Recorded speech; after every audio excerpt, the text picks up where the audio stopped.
I was still holding the pumpkin tart when my dad told me to give back $50,000 or never come home again. I baked it for Mom, drove 3 hours through fog, walked in smiling, and they accused me of stealing. I didn't cry. I built a case. I was still holding the pumpkin tart when my father told me not to come home again. It was warm, still warm. I'd baked it last night using my mother's old recipe, the one with extra nutmeg and that weird half-teaspoon of maple syrup she always insisted on. I drove 3 hours through coastal fog, my trunk packed with casserole dishes and a bottle of wine I knew they wouldn't open. The town looked the same. Porches glowing with fall lights, paper turkeys taped to windows, like nothing bad had ever happened here. I thought I was home. The door creaked the same way it always had. The foyer still smelled like cedar and cinnamon. In the kitchen, Mom was basting the turkey in her yellow apron. Cassie was slicing green beans. Noah was on his phone. Everything looked right until it wasn't. We hadn't even said grace yet. The turkey hadn't been carved. The stuffing still steamed in the crystal dish my mother only brought out once a year. And I was still standing, still smiling, still holding that tart. When my father turned to me and said, "Give back the $50,000. Evelyn, or don't come home again." At first, I thought I'd misheard him. A joke? A sick one, maybe, but not him. He wasn't the kind of man who said things he didn't mean, but no one laughed. Cassie sat across the table, hands folded in her lap like she was at a funeral. Noah stared hard at the tablecloth. Even Mom, soft-spoken, sweet, always giving Mom, wouldn't meet my eyes. I didn't sit down, I couldn't. The pie tray rested in my palms, suddenly heavier than it should have been. I looked down at it, stupidly honnête, like maybe it could explain what was happening to me. "Excuse me," I finally asked. Dad's jaw clenched. "Don't make this harder than it has to be." "What exactly are you accusing me of?" My voice cracked. I didn't recognize it. Cassie looked up.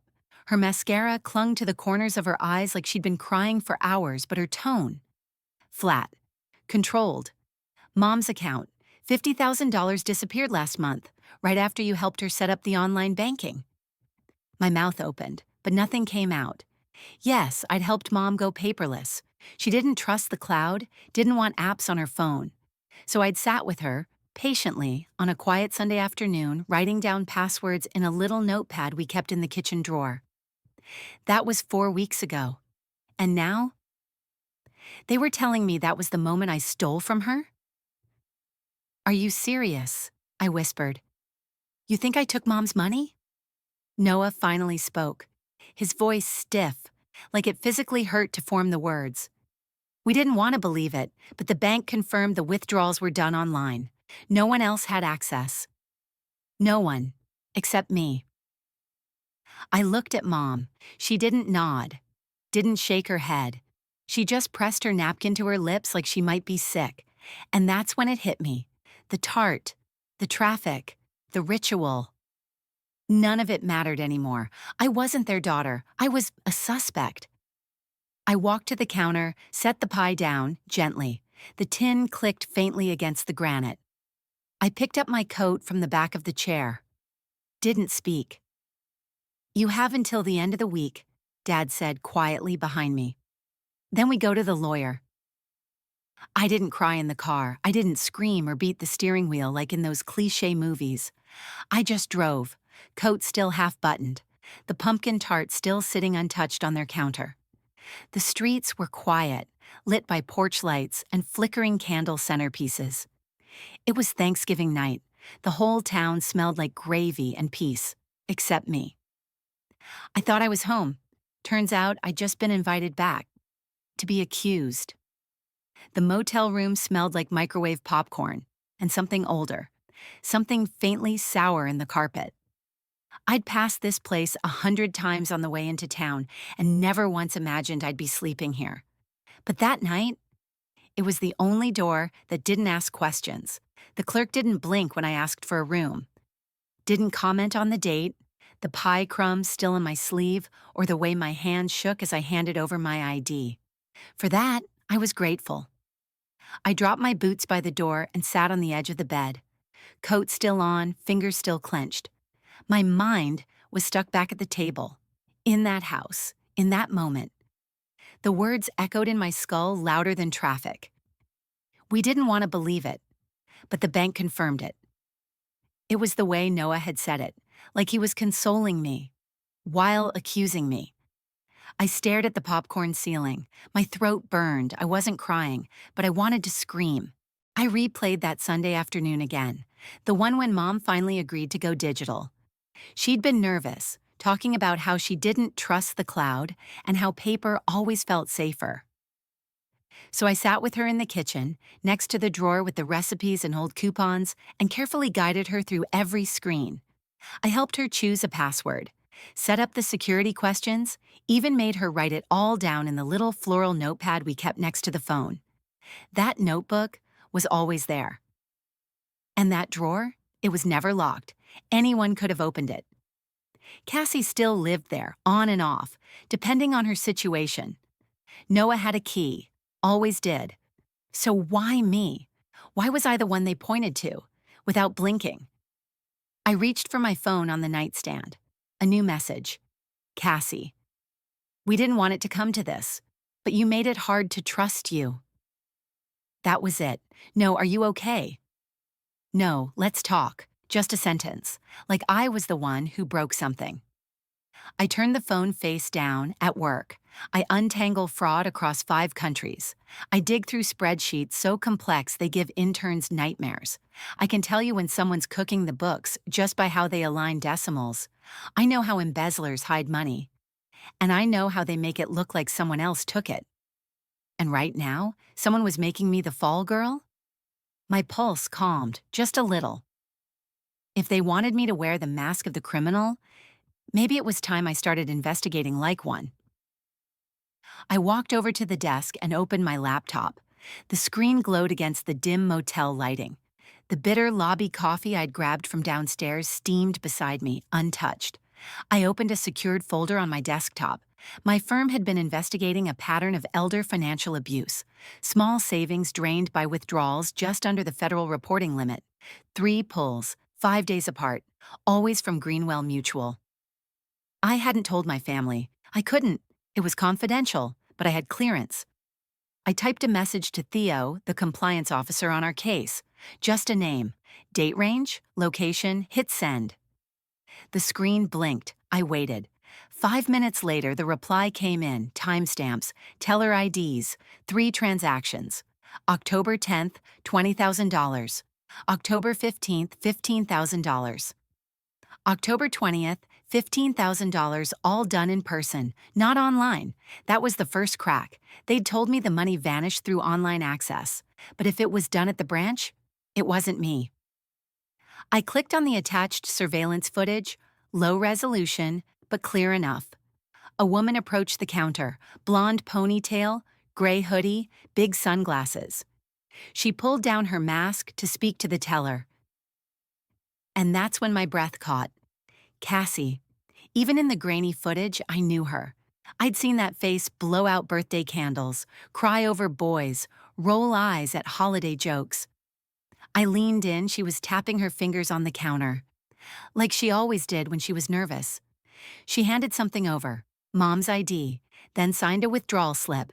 Her handwriting, still the same, looping C's, sharp S's. My heart slowed, not racing, not panicked, just calculating. They hadn't made a mistake. They had made a plan.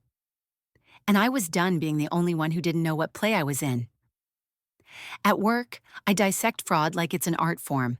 But that night, alone in that motel room, I felt like a beginner in my own family's con. Cassie's face still burned in my mind. Not just the footage, not just the hoodie or the sunglasses. It was the familiarity, the way she signed that slip like it was a chore, not a crime. I leaned back in the chair. The motel's desk lamp buzzed faintly. The coffee was cold now, but I drank it anyway. And then I remembered the notebook. The one in the kitchen drawer, the little floral one where we scribbled everything from pie recipes to passwords. It had been there forever. And the drawer? It was always unlocked, It wasn't some digital fortress. It wasn't under a password or biometric vault. It was next to the scissors and birthday candles. I helped Mom set up the online banking, yes, but I wasn't the only one who knew what was in that drawer. Cassie was always drifting in and out. When things went bad with her latest boyfriend, she landed at the house like it was a hotel with better groceries. She'd bring laundry, sleep in late, call herself the caretaker when convenient. And Noah? He was the golden son. Lived 20 minutes away, but acted like he held the deed to the family name. He had a key, always had. He used to let himself in, said things like, "I'm just here to check the furnace," but somehow always left with Mom's signature on another, small favor form. I stared at the screen, fingers frozen over the keyboard. What if, what if they didn't just find the notebook? What if they had been waiting for me to come home that day? Waiting to point the finger the minute I walked through the door, pie in hand, because they knew no one would question it. I was the one who lived in San Francisco, the one who made it out, who worked too much, who thought she was better, the one who offered to pay for the new roof last Christmas and was met with a comment from Noah. "Trying to buy your way into the family now?" I had laughed at the time, but now I heard it for what it was. Cassie had always been the one who cried easily, who Mom couldn't stay mad at. Noah had the voice of reason, the default setting of reliable son. And me? I was conveniently expendable, smart enough to be the setup, far enough to not fight back. I opened the second video, October 15th, same bank, different player, Noah, no sunglasses, no hoodie. He strolled in like he owned the building, joked with the teller, handed over a check. He even smiled for the camera. It wasn't just a betrayal, it was calculated theater. They were using my mother's identity, they were using my absence. And worst of all, they were using my trust. The third video played automatically. Cassie again, same hoodie, different sunglasses. This time, she barely looked over her shoulder. They weren't just stealing, they were building a narrative.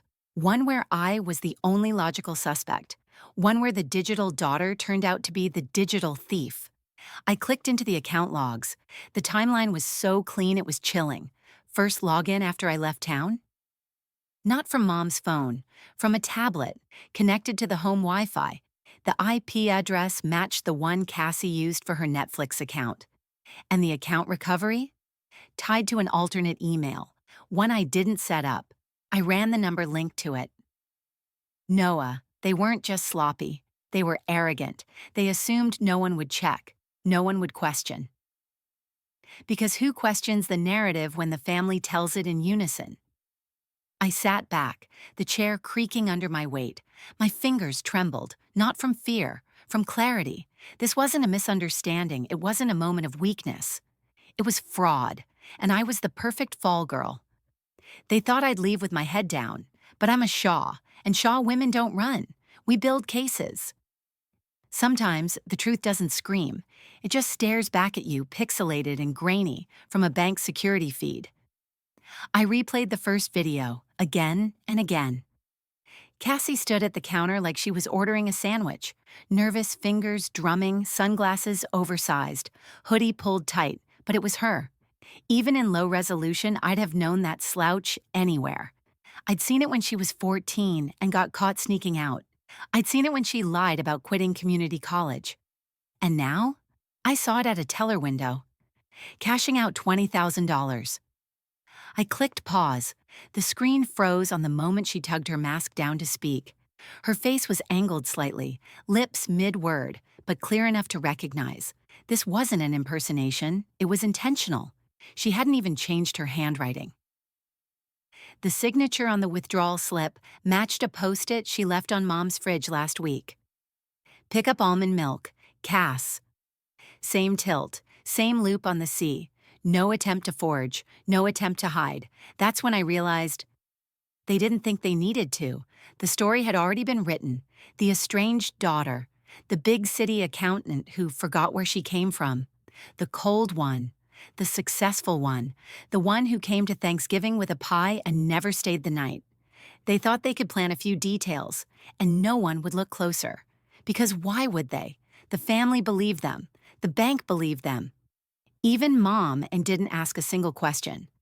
so why would the world doubt it? I opened the second clip, October 15th, same branch. This time it was Noah. No disguise, no mask, not even a hoodie. Just a navy sweater and that smug, I've got this smile he'd worn since high school debate. He leaned casually on the counter, chatted up the teller, signed the slip with a firm stroke, like he'd done it 100 times. $15,000. Gone. The footage had no sound, but I could hear the conversation in my head. It's for our mother. Evelyn's helping with the transfers. Noah didn't lie loudly. He lied, cleanly. The kind of lie that doesn't raise eyebrows. The kind that gets notarized.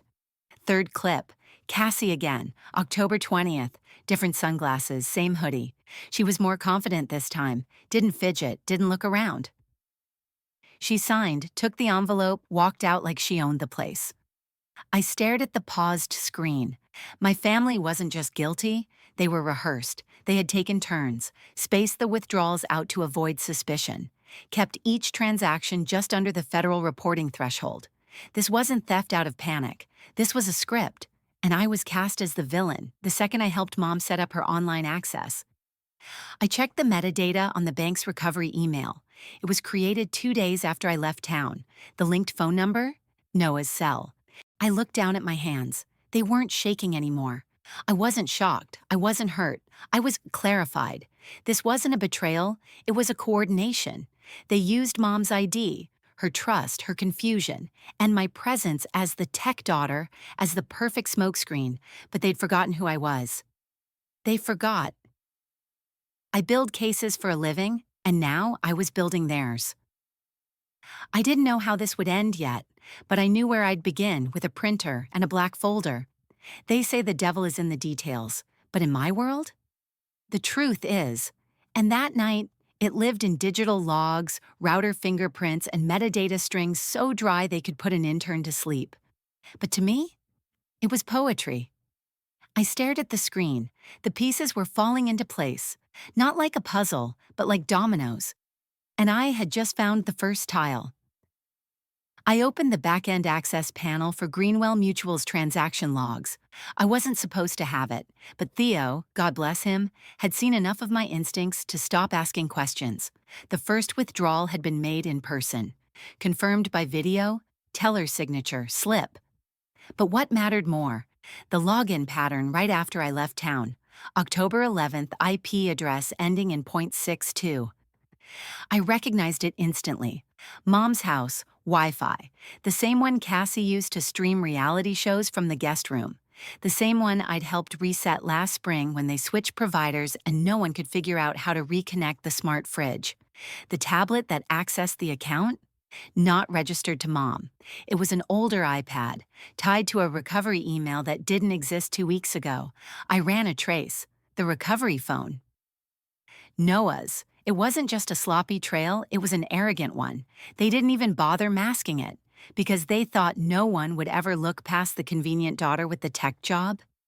And maybe they were right. Maybe if I just cried harder, or driven farther, or tried to call one more time, I never would have opened the files, but I had. And now? Now I was rebuilding their lie brick by brick, not to clear my name, but to crush the one they built in its place.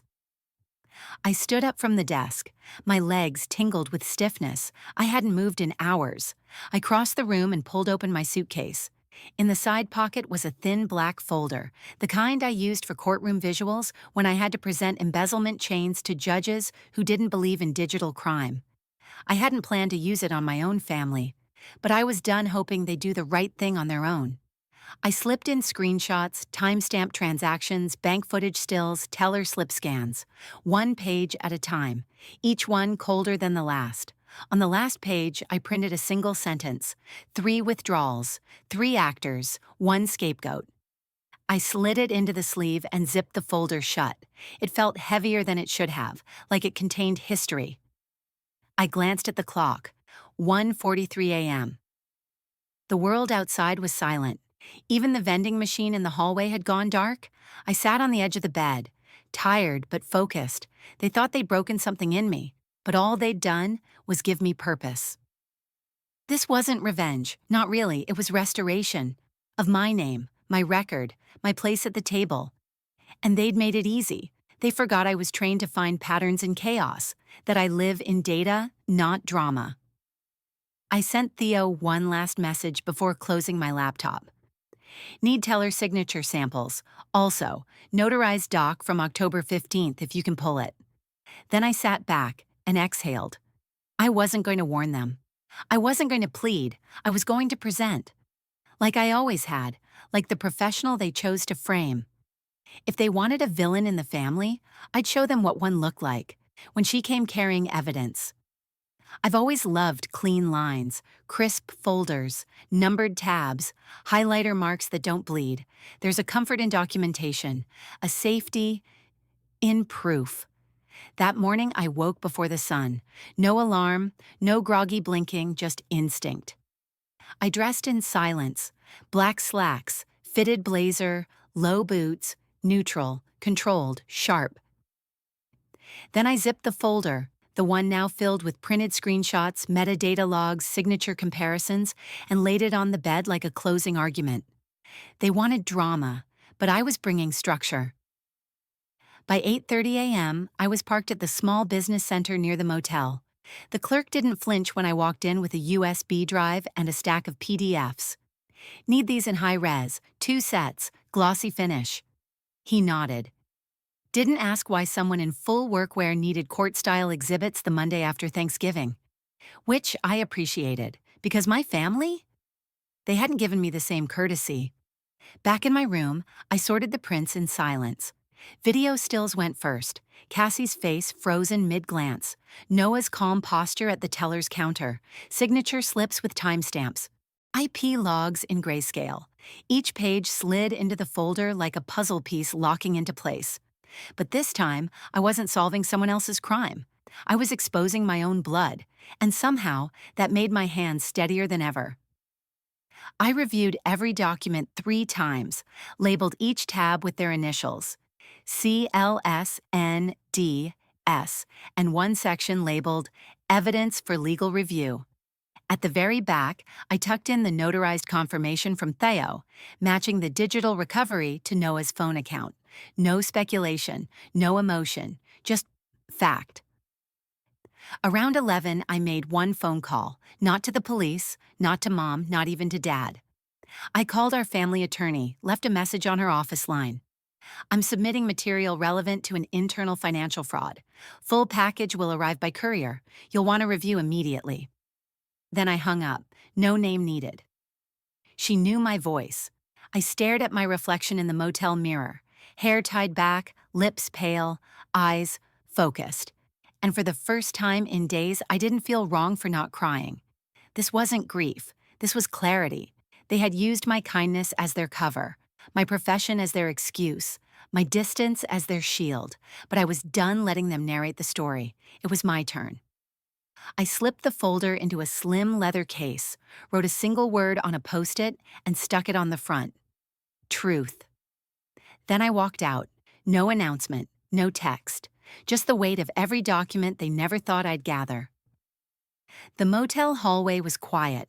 Even the ice machine didn't rattle. As I walked past the front desk, the clerk looked up and smiled. Checking out? I nodded. You coming back this way? I paused. Not if I can help it. He laughed, but I didn't.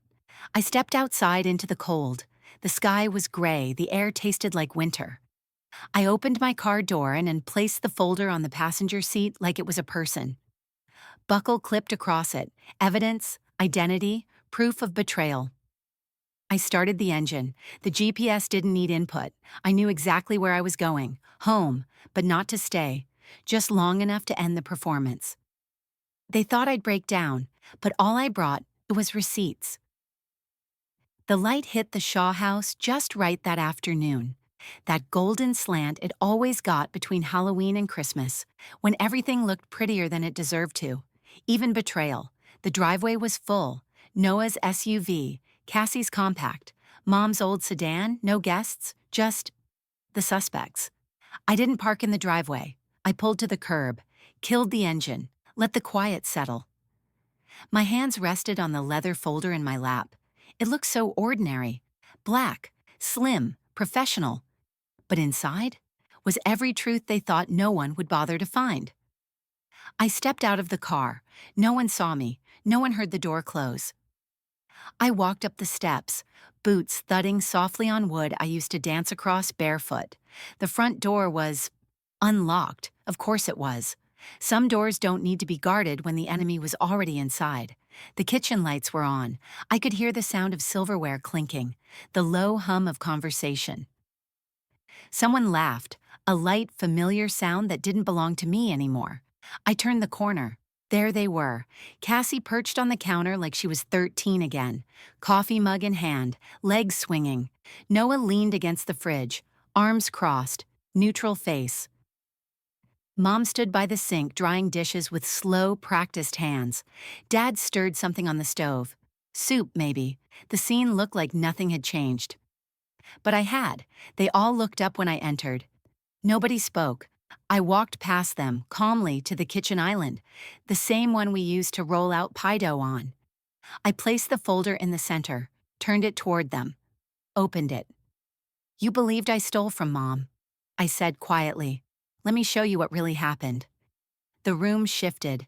Not loud, not dramatic, just a subtle tightening, like the moment before a storm breaks. I pulled out the first image, a still from the bank's surveillance footage. Cassie, sunglasses, hoodie, leaning over the teller counter, October 10th, $20,000. "Not online," I said, "not me." Nobody moved. Cassie stopped swinging her legs. I slid out the second photo. Noah, navy sweater, calm, smiling. October 15th, $15,000. Same branch, same teller, same lies. Noah's jaw tightened, still silent. I laid down the teller slips, each one, side by side. Then I pulled out a sticky note from the fridge, Cassie's handwriting from last week. "Pick up almond milk." I didn't need to say anything, the loops, the slant, the signature, identical. Cassie's fingers clutched her mug. She finally spoke. Voice, thinner than I remembered. You went through our stuff?" I tilted my head, gently. "You went through Mom's." Mom turned from the sink, walked slowly to the table. Her hands trembled as she reached for the papers. She read in silence, then whispered, almost to herself, "But the bank said it was done online." I nodded. The access was online, but the withdrawals were in person. First login came from the tablet, connected to your Wi-Fi. Recovery email linked to a number that belongs to... I looked at Noah. "You." Silence fell like snow, software heavy, suffocating. Dad stopped stirring. Cassie stared down. Noah wouldn't look at me. Mom sat down, like her legs gave out. She didn't cry, just placed her hands in her lap, palms up, like she was waiting for something to fall into them.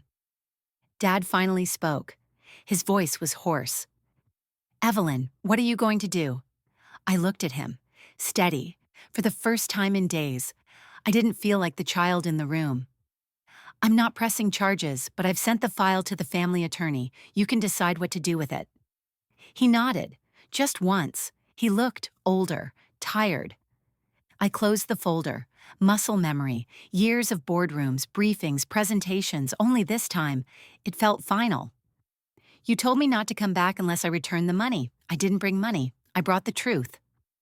There's a silence that only truth can bring. Not the silence of fear or shame, but the kind that settles, when the lies have nowhere left to hide. That's what filled the kitchen after I zipped the folder shut. Cassie still hadn't moved. Noah had stepped back against the counter like the wall might absorb him. Dad sat down at the edge of the table. And Mom. Mom was just watching me, not with anger, not even regret, just something quieter, sadder, like a woman seeing her daughter clearly for the first time in years. "You told me not to come back unless I returned the money," I said again. "I didn't take the money, but I brought something better." I slid the folder across the island. It landed with a soft thud, not dramatic, just final. Cassie stared at it like it might explode. Noah spoke first. His voice was dry, detached. "She'll be fine, Mom. Evelyn makes more than all of us combined. It wasn't personal." I turned to him. It's always personal and when it's family. That landed hard. Noah's mouth opened, then closed. Cassie finally found her words, but not the ones I thought she'd say. You always get everything. The job, the praise, the attention. Even when you're not here, you're all Mom talks about.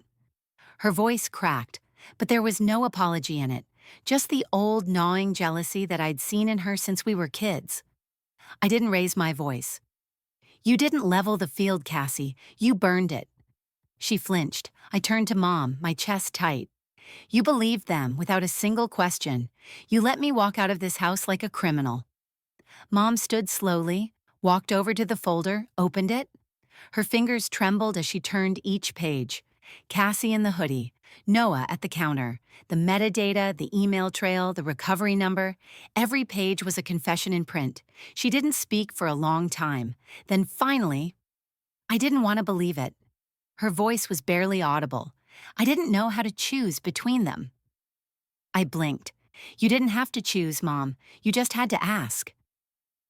That silence again. The one that doesn't beg for forgiveness because it knows it won't come. Dad looked at me now. Eyes tired, mouth heavy. You're not pressing charges? No. He nodded, but the attorney already has it, I said.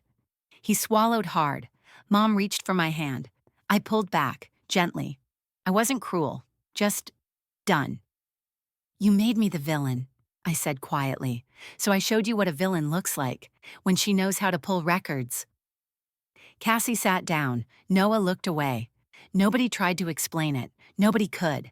They hadn't thought I'd fight back, hadn't thought I'd look deeper.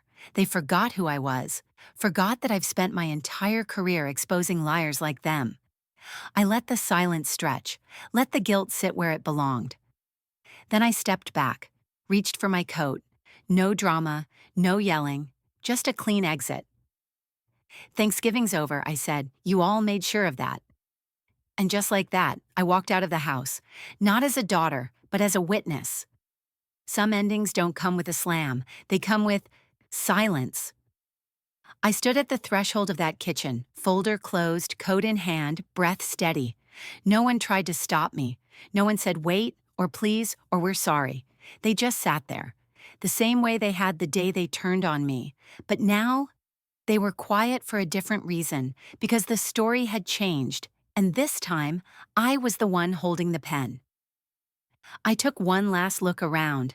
The table still had crumbs from breakfast.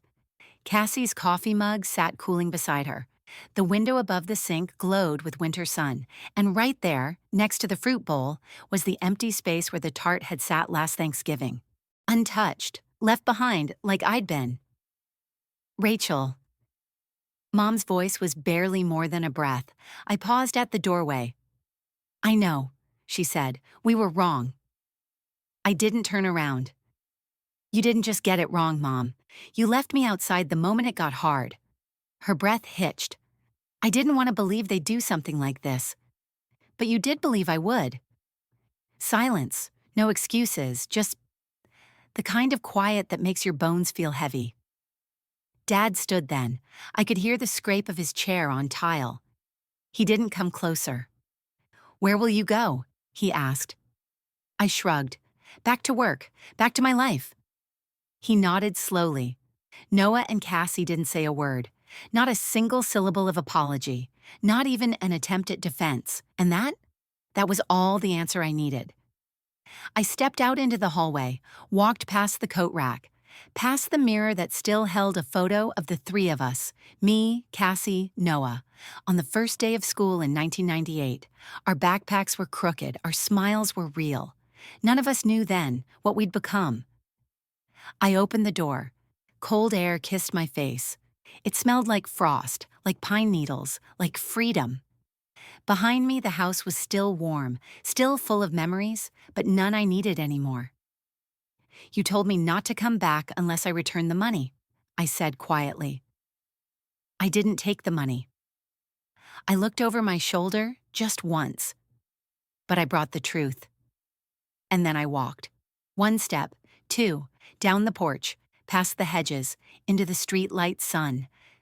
I didn't look back again. Didn't wait for anyone to follow. because no one did. I sat in my car for a long time, not crying, not shaking, just letting the moment breathe. Inside, I knew they were still sitting around that table, not eating, not talking, just unrealizing that they couldn't take it back, that the version of me they had created, the thief, the convenient scapegoat, had collapsed under the weight of evidence. And what was left was someone they didn't know how to face anymore. I started the car, drove in silence back through town, past the high school, past the bakery with the crooked sign, past the turnoff to the road I once called home. When I reached the freeway, I took the ramp north, toward Boston, toward something mine. They erased me with one sentence, I answered with one folder, and neither of us will forget it. There's a kind of grief no one prepares you for. Not the grief that comes from death, but the kind that comes from realizing the people you love chose someone else's version of you over your own. And once they made that choice, they couldn't take it back. Back in Boston, the air felt sharper. The sky was clearer, or maybe I just was. I went back to work the following Monday. No one asked where I'd been over the holiday. They assumed it had been turkey, wine, family chaos, the usual. And I let them think that, because the truth was mine now. I stopped calling on Sunday nights, didn't answer the group texts, let 3 voicemails blink red before I listened to the 4th. It was Mom. Rachel, we were wrong. I know that now. I didn't want to believe it. I'm sorry, I don't expect you to forgive us. I just wanted you to know. The house feels empty. She hung up before the minute mark. 2 weeks later, a letter came. Not a text, not an email, a real envelope. Handwritten address, no return name. Inside was a photo, me, Cassie, and Noah, 6, 8, and 10. Halloween costumes, lopsided and mismatched. I was a scarecrow. Cassie had tinfoil wings. Noah, red paint from head to toe. No one remembered what he was supposed to be. On the back of the photo, in small block letters, "We didn't know how much we'd miss you until you were gone." No signature. I didn't call. Didn't write back. Didn't ask who sent it. Instead, I folded the photo once, gently, and slipped it into a drawer near my bookshelf. The same drawer where I keep old tax returns, a copy of the mortgage, and the folder, the black one, still zipped. I haven't opened it since. Not because I've forgotten what's inside, but because I'll never need to look at it again. The facts haven't changed, and neither have they, but I have. I started something new that winter, a free weekend seminar at the community college. Financial protection for older adults. 12 attendees the first week, 30 by December. I didn't tell them my story, but I think they saw it in my eyes. After one class, an older woman touched my arm and said, "I wish I had a daughter like you." I smiled politely, didn't say what I was thinking, so did mine. This wasn't the life I'd planned. No perfect ending, no reunion hug, no holiday redemption arc. But there was peace, in the knowing, in the walking away, in the choice not to carry what they refuse to own. I still keep the folder, still know exactly where it sits, tucked beneath ordinary things, not as a weapon, but as a witness. That once, I came home with the truth, and nobody opened the door. The folder rests in the drawer. Beside it, the photo. Faded, folded, quiet. But still there, because memory doesn't vanish. It just waits for us to decide what to do with it. I think the part that hurt the most wasn't the accusation. It was that no one asked me if I did it. Not Mom, not Dad, not even the sister who used to beg me to braid her hair. They all just believed it, because it was easier. And I realized something. The version of me they had in their heads, the cold, successful, distant one, was more convenient to blame than to understand. But that version wasn't me, and I couldn't fix what they never tried to see. So I stopped trying to be the daughter they needed. And I became the woman they couldn't ignore. That folder, the one full of proof, timestamps, and silent betrayal, wasn't revenge. It was release. I didn't need them to apologize. I just needed them to know they were wrong, and now they do. Thank you for watching Evelyn's story. If this hit you somewhere deep, if you've ever been blamed, erased, or doubted by your own family, drop a comment below. Let us know. Was there a moment when you stopped explaining yourself and just walked away? Don't forget to like, subscribe, and share this with someone who needs to hear it. Truth doesn't always need volume. Sometimes it just needs proof.